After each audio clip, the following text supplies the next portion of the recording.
Moon magic. Exploring the lunar eclipse. Did you know?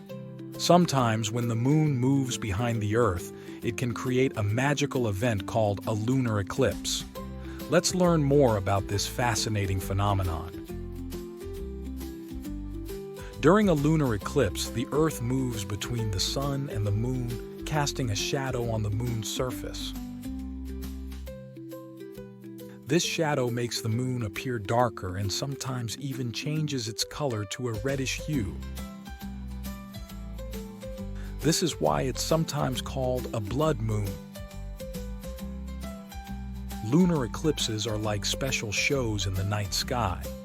They don't happen every month, but when they do, they're worth staying up late to see. You can watch as the moon slowly disappears and then reappears, all while the Earth's shadow passes over it. Scientists study lunar eclipses to learn more about our solar system and how it works. They can also help us understand more about the moon itself and its relationship with the Earth and the Sun.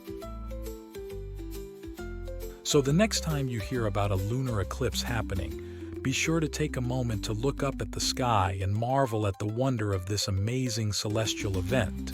It's like magic happening right before your eyes.